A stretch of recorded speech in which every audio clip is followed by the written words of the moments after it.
Assalamualaikum warahmatullahi wabarakatuh.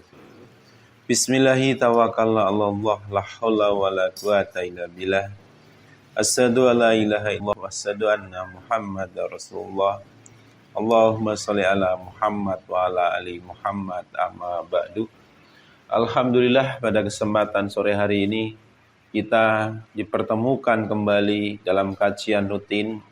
Kali ini kita akan bahas tentang manisnya keimanan. Bicara tentang manisnya keimanan, kira-kira apa yang membuat orang yang beriman itu merasa bahagia ketika dia memegang keimanan? Maka kita akan bahas sebuah hadis di mana Rasulullah SAW menyampaikan, Rasulullah SAW bersabda, akan merasakan manisnya iman orang yang ridho menjadikan Allah sebagai Rabb dan Islam sebagai agama dan Muhammad sebagai Nabi. Dalam hadis yang lain, Nabi SAW beliau bersabda, 3 perkara yang apabila ada pada diri seseorang, ia akan mendapatkan manisnya iman.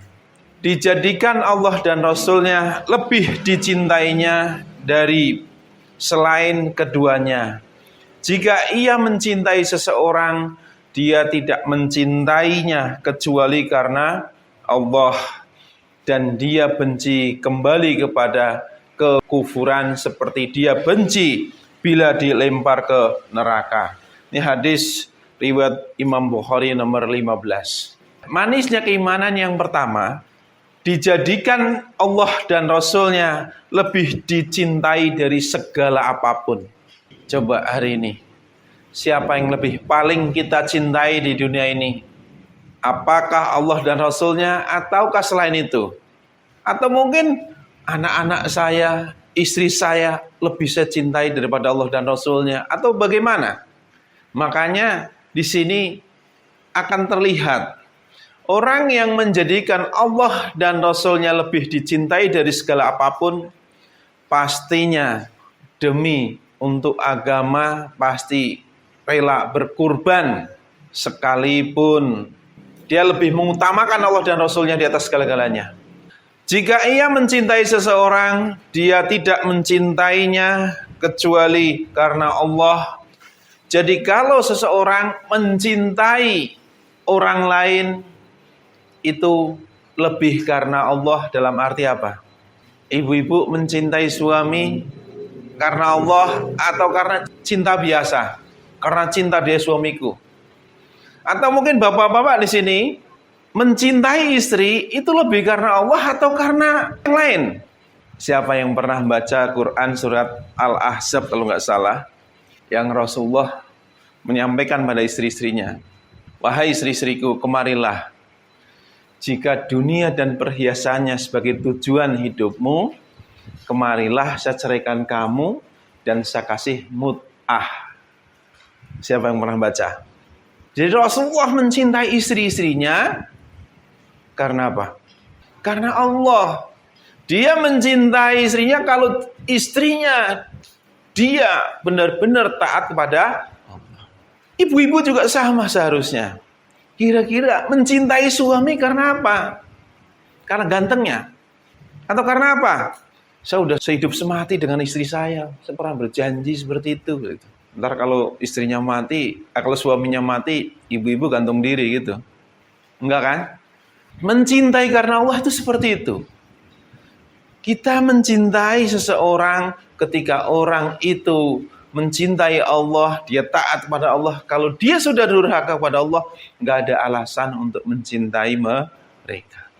Terus yang terakhir, dan dia benci kembali kepada kekufuran seperti dia benci bila dilempar ke neraka. Saudara sudah beriman, tujuan hidup saudara akhirat, tujuannya adalah jannah, dunia adalah ujian. Ketika ditawarkan sesuatu kepada saudara, sini, ayo kita masa mikirin akhirat mulu, ayo kita nyari dunia.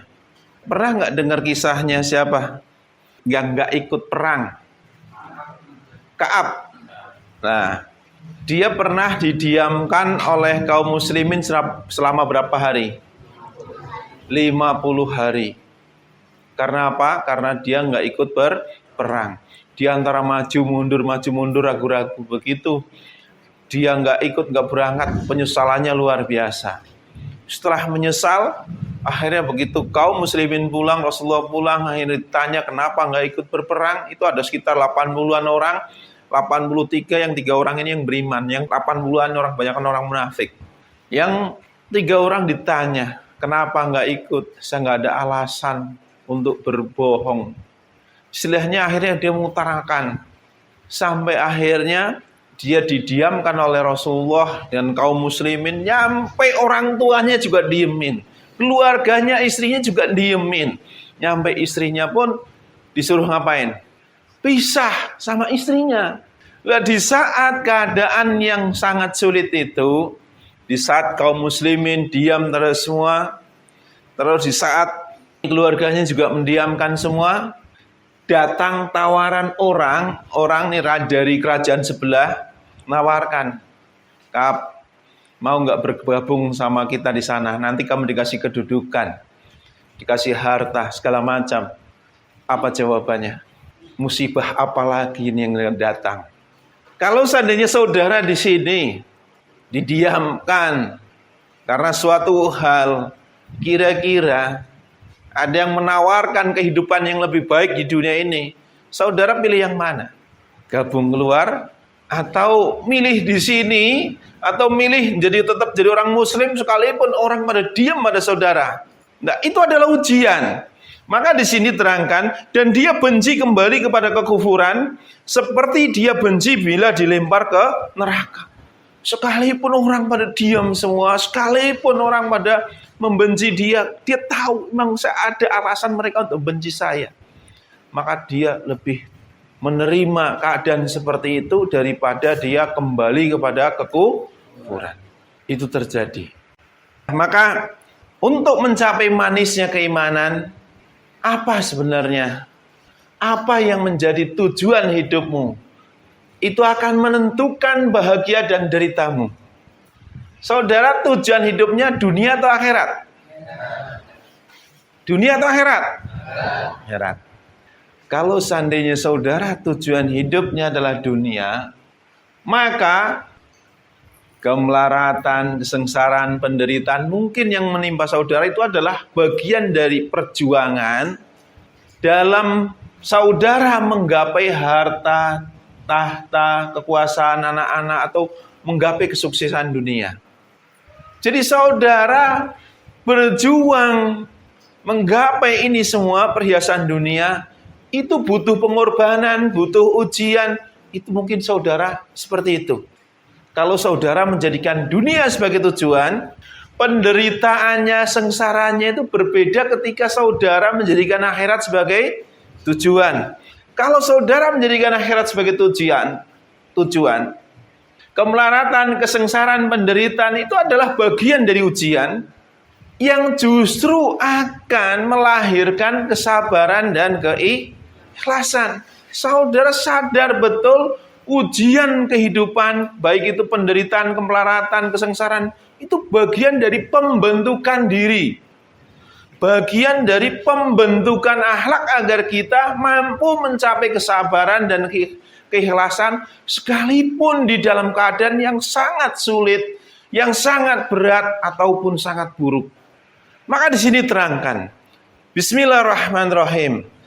Barang siapa menghendaki kehidupan dunia dan perhiasannya, pasti kami berikan balasan penuh atas pekerjaan mereka di dunia dengan sempurna, dan mereka di dunia tidak akan dirugikan. Itulah orang-orang yang tidak memperoleh sesuatu di akhirat kecuali neraka, dan sia-sialah di sana apa yang telah mereka usahakan di dunia, dan terhapuslah apa yang telah mereka kerjakan. Quran surat Hud ayat 15 dan 6. Saudara tujuan dunia, maka amal ibadah saudara sia-sia semua. Saudara tujuannya akhirat, sekalipun sengsara menderita, amal ibadah saudara diterima. Saudara pilih mana? Kalau saudara tujuan dunia, bahagianya itu saat saudara mendapatkan perhiasan dunia. Perjuangannya nanti saudara akan penderitaan, kesengsaraan itu akan terhapus manakala saudara dapat uang, dapat perhiasan dunia. Saudara berjuang mati-matian untuk mendapatkan perempuan yang cantik, darah keringat keluar istilahnya seperti itu. Begitu sudah dapat, sudah hilang penderitaannya. Kenapa? Sudah didapatkan apa yang diinginkan. Saudara banting tulang kerja 1 bulan penuh. Panas, terik, berat, segala macam. Begitu dapat gaji, tepluk. Saudara bahagia, ya enggak? Saudara bahagia. Karena apa? Tujuannya adalah dunia. Tapi kalau tujuannya akhirat, bedanya apa? Saudara tahu, kemelaratan adalah ujian keimanan yang pertama. Kesengsaraan, penderitaan adalah ujian-ujian yang akan menimpa. Sehingga sabar dan ikhlas ini adalah tujuan ketika saudara mampu berbuat sabar melewati ujian, apalagi ikhlas melewati ujian. Sekalipun saudara melarat, saudara sengsara, saudara menderita, kok mampu bersikap sabar, mampu ikhlas. Di situ kebahagiaannya. Itulah orang beriman. Bukan saat dia mendapatkan perhiasan dunia dia bahagia, bukan. Orang beriman bahagianya di dalam keadaan yang sangat sulit pun dia mampu mempertahankan akhlaknya. Itu adalah kebahagiaan. Itulah manisnya keimanan. Siapa yang pernah dagang? Hampir semua pedagang. Kira-kira kalau dagang sepi gimana? Keluh kesah nggak? Apalagi hujan. Wah, gara-gara hujan dagangannya sepi gitu. Pernah ngomong kayak gitu? Saudara menyalahkan Allah. Padahal orang beriman diuji dengan kekurangan harta dan sebagainya. Di situ, kalau saudara memang benar beriman, saudara akan bersabar. Kalau saudara benar-benar orang yang bertakwa, saudara pasti akan ikhlas. Orang yang tujuan hidupnya dunia tidak akan merasakan manisnya keimanan. Kenapa? Kalau orang tujuan hidupnya dunia tidak akan merasakan manisnya iman. Kenapa? Di sini diterangkan dalam Quran surat Al-Baqarah ayat 212. Bismillahirrahmanirrahim. Kehidupan dunia dijadikan terasa indah dalam pandangan orang-orang kafir. Kalau orang yang tujuan hidupnya yang membuat seseorang manis, seorang bahagia, seseorang senang, itu apa? Perhiasan dunia. Berbeda dengan orang-orang yang beriman. Maka di sini, jadi kehidupan dunia dijadikan terasa indah dalam pandangan orang-orang kafir. Sekarang jujur saudara, lihat dunia ini indah atau enggak? Yang benar, indah apa atau tidak? Kalau melihat dunia ini indah, berarti ini ayat loh, firman Allah. Ya, saya membacain aja. Kehidupan dunia dijadikan terasa indah dalam pandangan orang-orang kafir. Saudara, kafir atau iman? Iman. Dunia indah enggak? Dan mereka ini adalah orang kafir, menghina orang-orang yang beriman.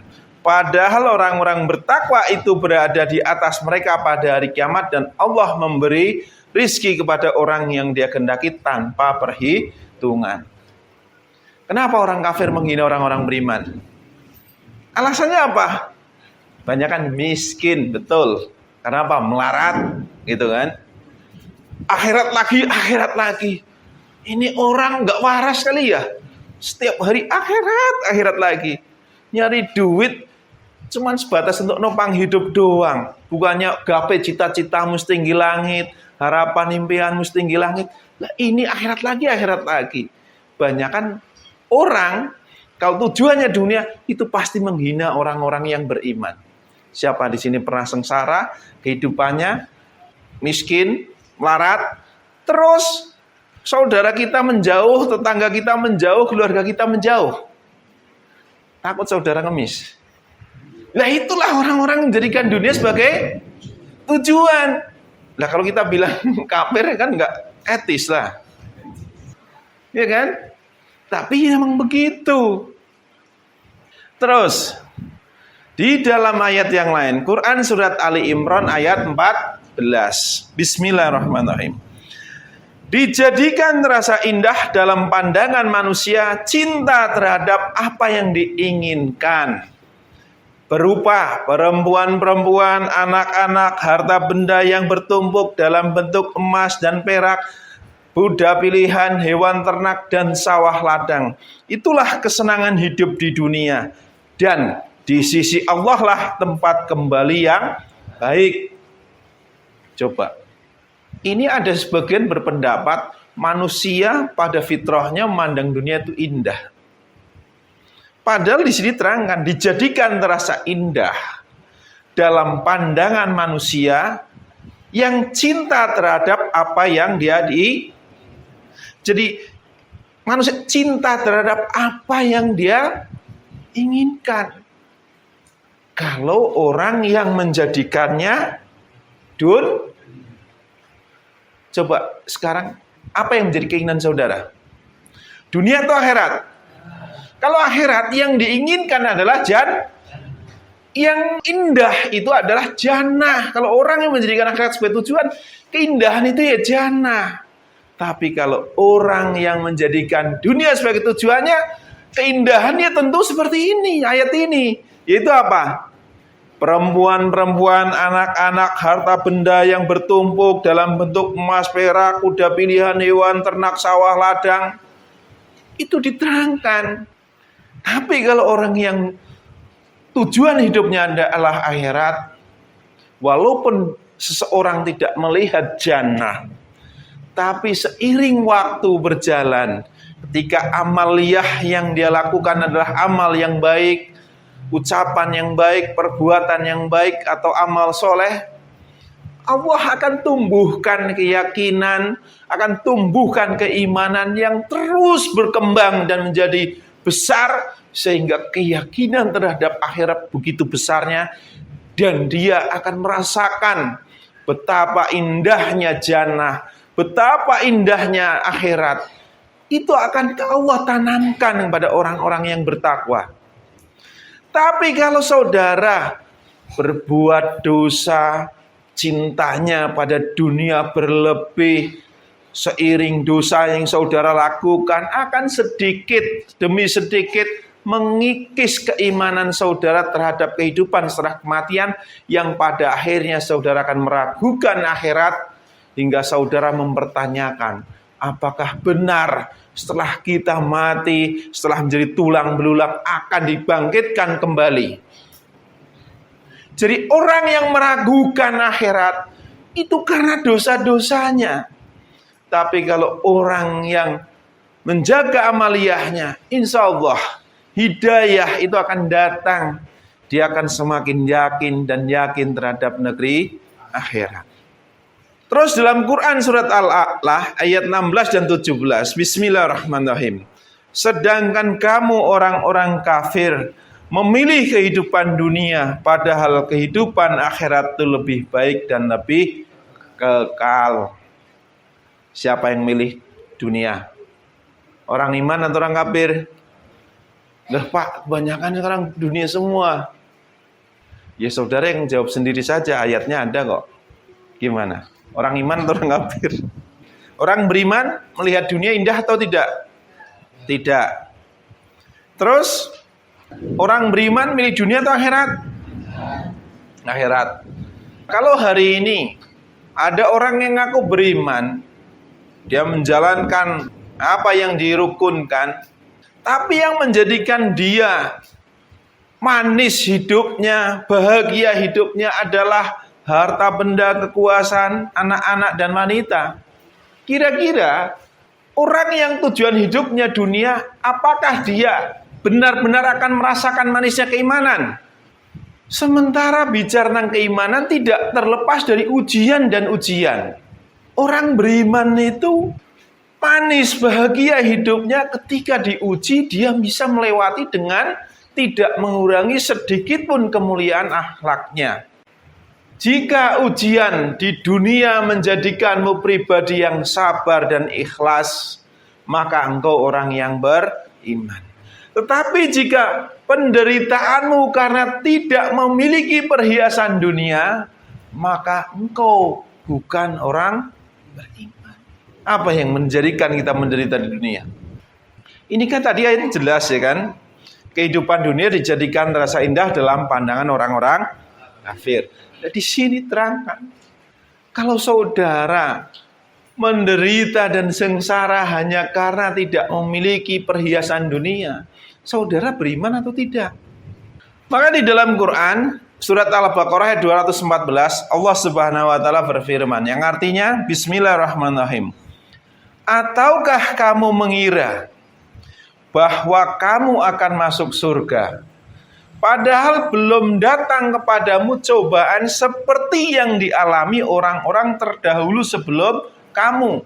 Mereka ditimpa kemelaratan, penderitaan dan diguncangkan dengan berbagai cobaan sehingga Rasul dan orang-orang beriman bersamanya berkata, kapankah datang pertolongan Allah? Ingatlah sesungguhnya pertolongan Allah itu dekat. Saudara mengira akan masuk surga begitu saja. Padahal di sini Allah menerangkan, padahal belum datang kepadamu cobaan seperti atau sebagaimana orang-orang dahulu sebelum kamu diuji, yaitu mereka ditimpa kemelaratan, penderitaan. Jadi artinya apa? Kalau saudara pengen masuk surga, tujuannya akhirat, ujian ini pasti enggak. Kalau datang ujian, penderitaan dan kesengsaraan, kira-kira apa yang dilakukan oleh orang beriman? Dia bersyukur. Karena apa? Ciri-ciri orang yang masuk jannah itu tuh ciri-cirinya ditimpa ujian sebagaimana orang-orang dahulu di melarat, sengsara, menderita. Itu bagian dari ujian. Bismillahirrahmanirrahim. Tetapi Allah menjadikan kamu cinta kepada keimanan dan menjadikan iman itu indah dalam hatimu, serta menjadikan kamu benci kepada kekafiran, kefasikan dan kedurhakaan. Mereka itulah orang-orang yang mengikuti jalan yang lurus. Quran surat Al-Hujurat ayat 7. Di sini terangkan apa? Allah menjadikan kamu orang yang beriman mencintai keimanan dan menjadikan iman itu terasa indah. Beda kan? Orang yang dijadikan indah dalam pandangan yang bicara tentang harta benda atau perhiasan dunia. Jadi perhiasan dunia ini dijadikan indah dalam pandangan orang-orang kafir. Sedangkan keimanan bicara tentang ini ujian, dijadikan oleh Allah apa? Indah. Wah, ini orang aneh. Melarat kok indah, sengsara kok indah, menderita kok indah. Coba kira-kira gimana? Ini orang stres kali.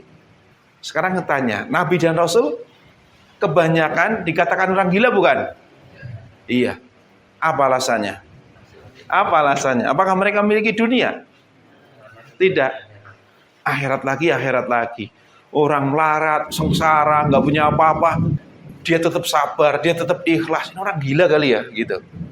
Itu yang ngomong orang-orang yang menjadikan dunia sebagai. Nah, kalau saudara di sini hanya karena tidak memiliki perhiasan dunia, saudara gantung diri, kafir saudara.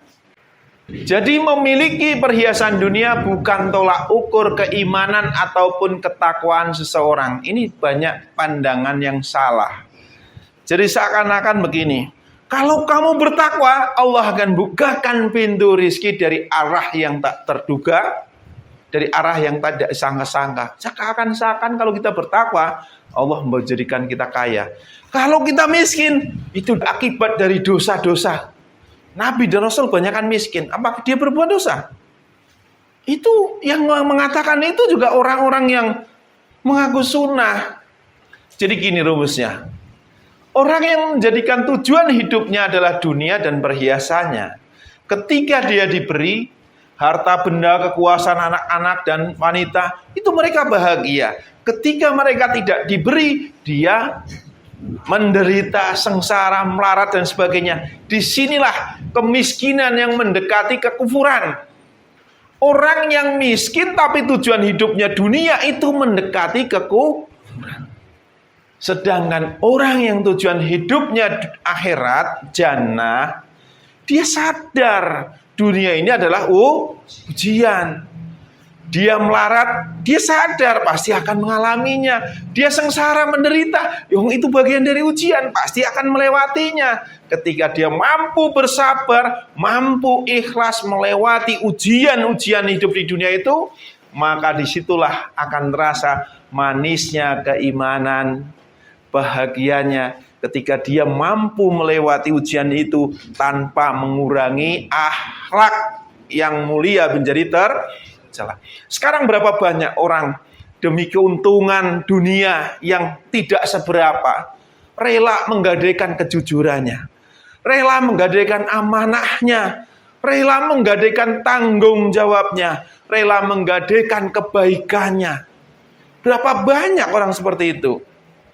Maka dalam Quran surat Al-Baqarah 155, Allah Subhanahu wa taala berfirman, "Dan kami pasti akan menguji kamu dengan sedikit ketakutan, kelaparan, kekurangan harta, jiwa, dan buah-buahan. Dan sampaikanlah kabar gembira kepada orang-orang yang sabar. Dan kami pasti akan menguji kamu dengan sedikit ketakutan, kelaparan, kekurangan harta, jiwa, dan buah-buahan." Berarti ini bagian dari ujian saudara memperjuangkan sesuatu, memperjuangkan hidup saudara untuk menggapai, menghindari ujian. Nah, kamu jangan sampai seperti ayahmu yang miskin, yang banyak lapar, yang kekurangan harta, jiwa, dan kekurangan buah-buahan. Kamu cepat besar dan sukses menggapai dunia. Kejarlah impianmu setinggi langit. Belajarlah kamu. Kira-kira orang yang bijak bukan? Kalau orang tua bijak akan bilang apa? Kita akan diuji di dunia dengan berbagai ujian. Kita harus memiliki tameng untuk menghadapi ujian itu, yaitu kesabaran dan keikhlasan. Kalau memang kita tujuannya adalah jannah. Bismillahirrahmanirrahim. Maka adapun manusia apabila Tuhan mengujinya lalu memuliakannya dan memberinya kesenangan, maka dia berkata, Tuhanku telah memuliakanku. Namun apabila Tuhan mengujinya lalu membatasi rizkinya, maka dia berkata, Tuhanku telah menghinakanku. Quran surat Al-Fajr ayat 15 dan 16. Coba kira-kira berapa banyak orang yang beranggapan seperti itu? Ketika harta melimpah, rizki dunia banyak, dia bilang Allah sedang memuliakanku. Tapi begitu Allah mengambil rizkinya, Allah sedang menghinakanku. Seakan-akan tolak ukur ketakwaan dan keimanan, tolak ukurnya adalah perhiasan dunia. Terus dalam Quran surat Maryam ayat 77, Allah Subhanahu wa taala berfirman yang artinya, lalu apakah engkau telah melihat orang yang mengingkari ayat-ayat kami dan dia mengatakan, pasti aku akan diberi harta dan anak. Berapa banyak orang mengatakan hal itu? Inilah yang terjadi hari ini. Kira-kira jika manisnya keimanan dari sesuatu yang terlaknat, ketika bahagiamu dari mendapatkan bangkai dari sesuatu yang terlaknat, maka pertimbangkan, apakah dirimu termasuk orang yang beriman?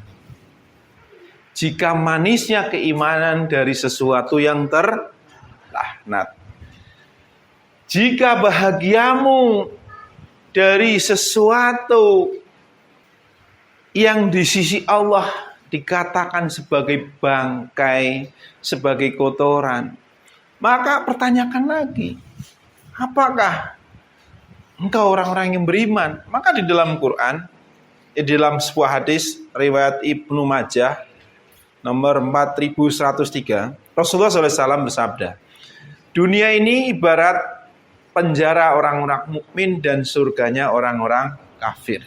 Dunia dikatakan penjara dan surganya orang-orang kafir. Dalam hadis ini saja sudah jelas. Orang beriman bahagianya ketika sekalipun di dalam penjara dia ridho, dia ikhlas, dia sabar menjalaninya. Itu kebahagiaannya. Tapi kalau orang yang kafir tidak ingin dipenjarakan hidupnya dengan syariat-syariat Allah, tapi dia menjadikan dunia ini sebagai surga. Terus di dalam hadis yang lain, riwayat Tirmizi dan Ibnu Majah, dunia itu terlaknat dan terlaknat pula apa yang ada di dalamnya kecuali zikir pada Allah dan apa saja yang mendukungnya, zikir, orang alim dan orang yang belajar. Dunia ini terlaknat kecuali kalau digunakan untuk apa? Berzikir, membesarkan nama, untuk orang yang alim, orang yang belajar. Jadi pembelajaran atau usaha kita menyampaikan ayat-ayat Allah, dunia ini sebagai sarana untuk itu semua, yaitu untuk berdakwah, menyebarkan agama. Tapi kalau selebihnya dari itu, saudara telan sendiri, saudara gunakan untuk bermegah-megahan, itu akan terlaknat semua. Seandainya saudara bahagia dan merasa senang dari sesuatu yang di sisi Allah terlaknat, kira-kira saudara bertentangan nggak dengan Allah? Bertentangan. Terus dalam hadis yang lain, Rasulullah SAW bersabda, demi Allah sungguh dunia itu lebih hina bagi Allah daripada bangkai anak kambing ini bagi kalian. Hadis riwayat Muslim. Kalau dunia seperti bangkai anak kambing, alasan apa yang menjadikan seseorang merasa bangga ketika mendapatkan bangkai? Kecuali dia lalat. Ya kan? Siapa yang rebutan bangkai? Belatung itu anakan lalat.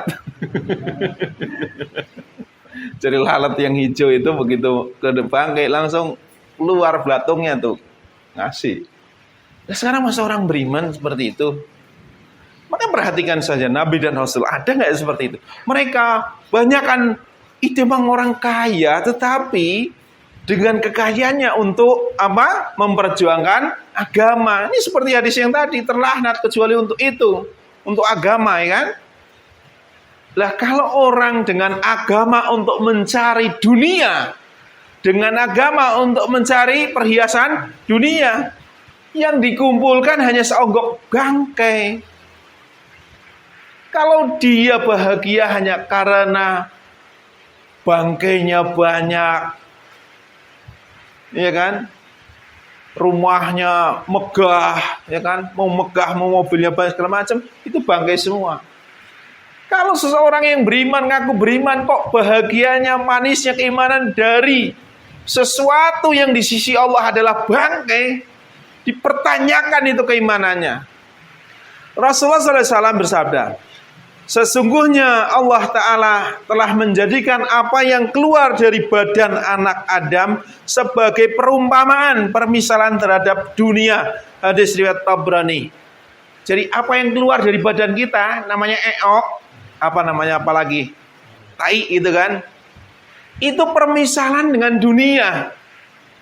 Jadi artinya apa? Kalau saudara mencintai dunia, sama dengan mencintai kotoran saudara sendiri. Siapa yang cinta terhadap dunia?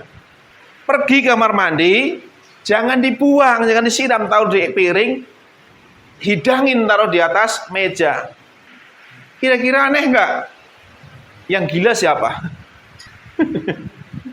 Nah iya, itu yang terjadi hari ini.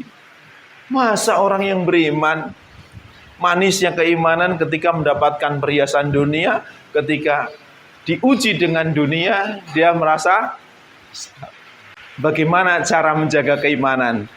Nah, ini kita bicara tentang kesimpulan dari manisnya keimanan. Bagaimana usaha kita menjaga keimanan juga harus kita ketahui. Menjaga keimanan agar keimanan kita terus bertambah dan bertambah.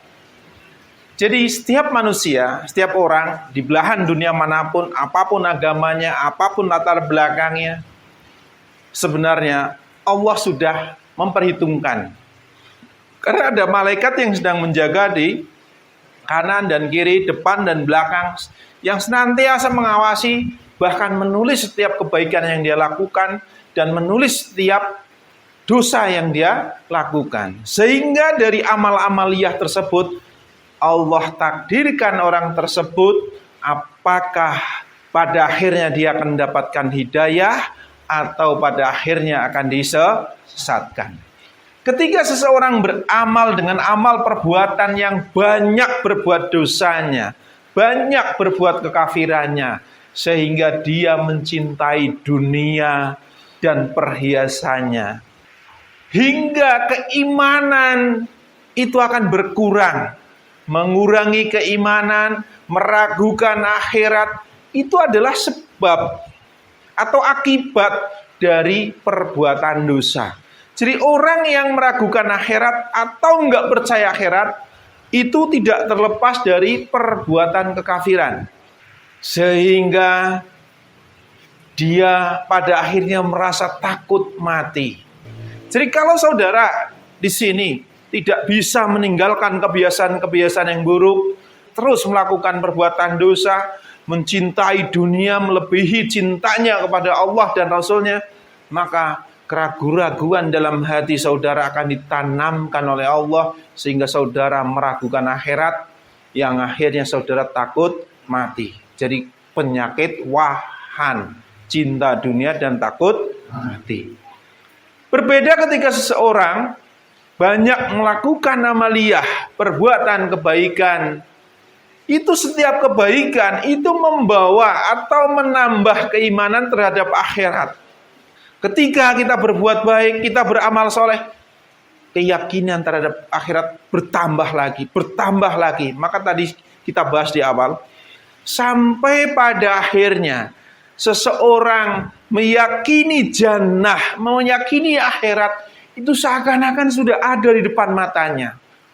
Itu adalah tahapan keimanan yang sempurna. Ketika seseorang keimanan terhadap akhirat itu berkurang dan berkurang, itu tidak terlepas dari amaliyah seseorang yang senantiasa berbuat dosa. Bismillahirrahmanirrahim. Dalam Quran surat Al-Mu'minun ayat 74, Allah Subhanahu wa taala berfirman, dan sungguh orang-orang yang tidak beriman kepada akhirat benar-benar telah menyimpang dari jalan yang lurus. Jadi orang yang tidak beriman pada akhirat itu dari akibat perbuatannya yang menyimpang dari jalan yang lurus. Penyimpangan yang dia lakukan, dosa-dosa yang terus-menerus dia lakukan, itu akan menjadikan dia tidak beriman kepada negeri akhirat. Terus di ayat yang lain, dalam Quran surat Al-Fat ayat 4, dialah yang telah menurunkan ketenangan ke dalam hati orang-orang mukmin untuk menambah keimanan atas keimanan mereka yang telah ada. Dan milik Allah lah bala tentara langit dan bumi, dan Allah Maha mengetahui, Maha bijaksana. Setiap kebaikan seorang mukmin itu tentu berbuat kebaikan. Karena dikatakan di sini yaitu orang-orang mukmin. Mukmin itu adalah orang-orang yang beriman, orang yang khusyuk dalam sholat, yang meninggalkan perkataan dan perbuatan yang tidak berguna. Maka Allah telah menurunkan ketenangan di dalam hatinya, dalam jiwanya, sehingga keyakinan terhadap akhirat itu akan terus bertambah, terus dan terus bertambah. Maka kalau saudara ragu-ragu terhadap kebenaran, di saat saudara meragukan akhirat, di saat saudara meragukan antara yang benar dan yang salah, bukan masalah apa-apa, ini masalah saudara yang belum mampu meninggalkan perkataan dan perbuatan yang tidak berguna. Mencintai dunia awal dari kerusakan akhlak. Maka Rasulullah SAW bersabda, seandainya dunia itu di sisi Allah sebanding dengan sayap nyamuk, tentu Allah tidak mau memberi orang-orang kafir walaupun hanya seteguk air. Hadis riwayat Tirmizi. seandainya dunia itu di sisi Allah sebanding dengan sayap nyamuk. Kalau seandainya dunia sama gedenya dengan sayap seekor nyamuk, tentu Allah tidak akan memberikan minum pada orang kafir walaupun sekarang perhatikan, orang kafir di dalam Quran surat Al-Mudatsir ayat 10-15 diterangkan apa? Biarkanlah aku yang bertindak terhadap orang yang aku sendiri telah menciptakan. Aku berikan kekayaan yang melimpah. Terus apa? Kelapangan hidup yang seluas-luasnya. Itu diterangkan. Artinya apa? Dunia begitu kecil di sisi Allah. Maka saudara, ketika saudara harapan dan impian tujuan hidupnya dunia, saudara berharap pada sesuatu yang sangat kecil dan akan binasa. Cinta dunia adalah pangkal dari semua perbuatan dosa. Ketika seorang terjangkiti cinta terhadap dunia, nanti akan lahirnya keserakahan, iri, dengki, benci, dan penderitaan, dan sebagainya. Itu akan lahir. Terus dalam Quran surat An-Nahl ayat 60, bagi orang-orang yang tidak beriman pada kehidupan akhirat mempunyai sifat yang buruk, dan Allah mempunyai sifat yang maha tinggi, dan Dia maha perkasa, maha bijaksana. Orang yang tidak beriman kepada negeri akhirat memiliki sifat yang buruk. Jadi artinya seperti apa? Ini nih, terangkan. Orang yang tidak beriman kepada akhirat, dia akan memiliki sifat yang buruk. Itu di bab akhlak itu kan diure banyaknya melahirkan karakter-karakter akhlak yang tercela. Itu lahirnya dari awal mulanya adalah cinta dunia. Coba orang merampok karena apa? Masa demi dunia mas merampok? Orang mencuri karena apa? Kalau nggak cinta dunia nggak mungkin mencuri kan? Terus orang korupsi karena apa? Cinta dunia. Terus apa kejahatan apa lagi yang dasarnya bukan karena cinta dunia? Orang maksiat berzina karena apa? Cinta dunia. Jadi cinta dunia itu adalah pangkal dari semua perbuatan dosa. Kalau orang udah tujuannya akhirat, tujuannya jannah, tujuannya akhirat, alasan apa dia berbuat dosa besar? Sedangkan dunia seperti bangkai buat dia, dunia terlaknat juga menurut pandangan dia, alasan apa dia berbuat dosa? Jadi benar saja Rasulullah menyampaikan, jadi Rasulullah mengatakan terhadap dunia, saya nggak ada kepentingan terhadap dunia ini. Mengaku beriman tetapi tujuan hidupnya adalah dunia. Ini banyak terjadi. Maka di dalam sebuah ayat dalam Quran surat Al-Baqarah ayat 86, Bismillahirrahmanirrahim. Mereka itulah orang-orang yang membeli kehidupan dunia dengan kehidupan akhirat, maka tidak akan diringankan azabnya dan mereka tidak akan orang yang lebih memilih dunia daripada akhirat itu tidak akan diringankan azabnya dan tidak akan ditolong. Sholat saudara, ibadah saudara sia-sia semua. Coba ibu-ibu, bapak-bapak, pilih dunia atau pilih akhirat?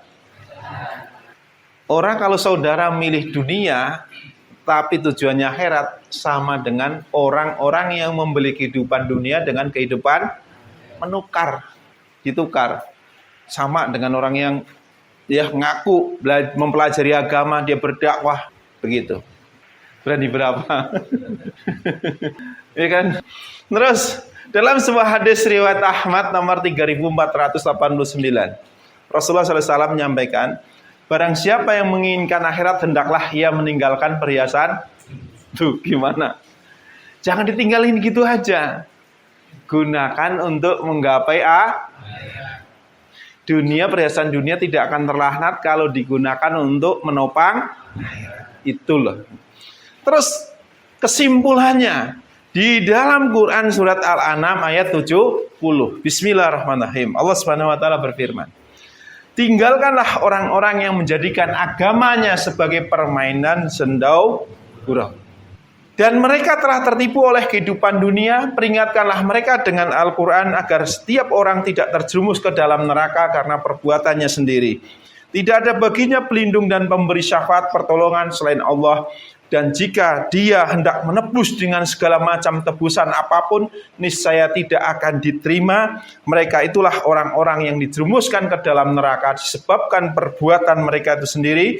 Mereka mendapat minuman dari air yang mendidih dan azab yang pedih disebabkan kekafiran mereka dahulu. Quran surat Al-An'am ayat 70. Ini menceritakan orang apa? Orang yang paham agama. Orang yang mengetahui agama, orang yang ahli di dalam agama. Ini menceritakan orang seperti itu. Karena apa? Tinggalkanlah orang-orang yang menjadikan agamanya sebagai permainan dan sendau gurau. Dia berdakwah, dia memperjuangkan agama, tapi untuk mencari perhiasan dunia, mencari kekuasaan, mencari harta dunia. Dan mereka telah tertipu oleh kehidupan dunia. Agamanya. Jadi tinggalkanlah orang-orang yang tertipu oleh kehidupan dunia. Jadi kesimpulannya, manisnya iman itu bicara tentang ketika kita mampu melewati ujian ini, sekalipun ujian ini berat, menyengsarakan, menderita segala macam, tapi kita mampu bersabar, kita mampu ikhlas menjalani. Di situ kita akan ketemu namanya manisnya sebuah keimanan. Bukan saat saudara banyak harta, perhiasan dunia melimpah. Itu juga orang-orang kafir juga banyak yang seperti itu. Kalau seandainya dengan agama banyak harta, mereka juga pasti ngikut. Nah, ngapain secapek kerja-kerja mending ngurusin agama dapat kekayaan. Begitu kan? Rasulullah nggak mungkin berjuang, nggak mungkin sengsara, nggak mungkin diuji kalau demikian. Maka sekali lagi, tingkatkan keimanan dan ketakwaan kita sehingga Allah memberikan keimanan dan keimanan sehingga kita meyakini akhirat, meyakini jannah begitu dekatnya. Demikian tadi apa yang bisa saya sampaikan. Ada salah kata dari pribadi saya, benar ya Allah. Sahiri, wassalamualaikum warahmatullahi wabarakatuh.